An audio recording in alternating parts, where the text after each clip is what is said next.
ka ci mutuncin mutum fasikanci ne.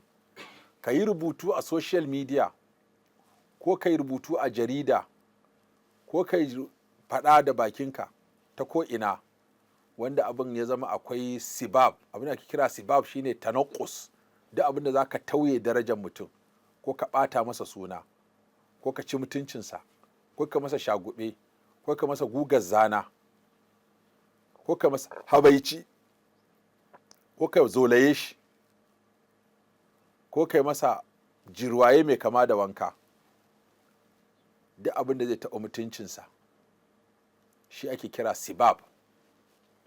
Shi yasa Hausa ake cewa zagi, amma su Larabawa ce sibab duk kalmar da take za ta tauye mutum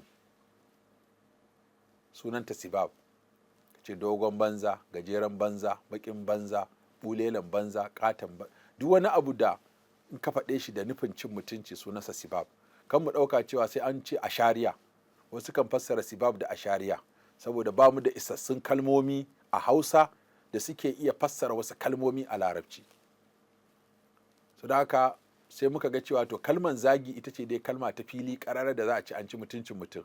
So da haka kada mutum ya ɗauka sai ya ɗunguma ashariya sannan ya sibab. A'a, sibab duk wata tawaya da zaka jingina mutum da nufin ka ɓata shi ko ka rage masa daraja ko ka ci mutuncinsa ko ka nuna shi ba kowa bane, wannan ana kiranta sibab. Shi yasa shi ma Bahaushe din ai ba kalmar zagi kaɗai yake da ita ba, yana da kalmomi da yawa da suke wakiltar zagi. Shagube, kaga kushe, gugar zana, jirwaye mai kama da wanka, habaici, duk waɗannan suna cikin wato kalmomi da ake wa mutum domin a kaskanta shi, da ba'a ma da izgili duk suna ciki, duk suna cikin sibab.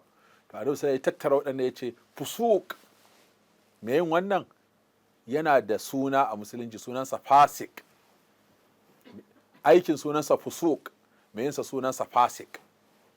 Wa qitaluhu, ɗaukan makami kuma ka je ka kashe shi, kufr, aikin kafirai ne.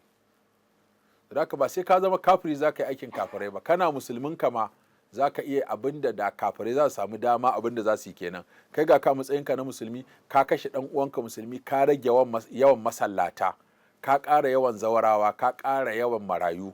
Domin wanda ka kashe ɗin nan yana zuwa masallaci yana sallah, kaga gurbinsa da yake sallan nan ka tauye sallah. Sannan yana da mata ka mai da su zawarawa, kaga ka ƙara yawan zawarci.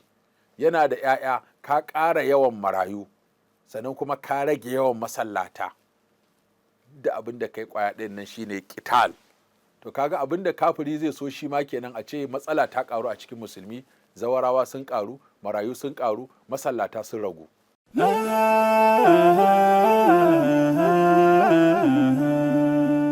Haske mai leƙa gidan kowa Afirka TV. TV3 tafarkin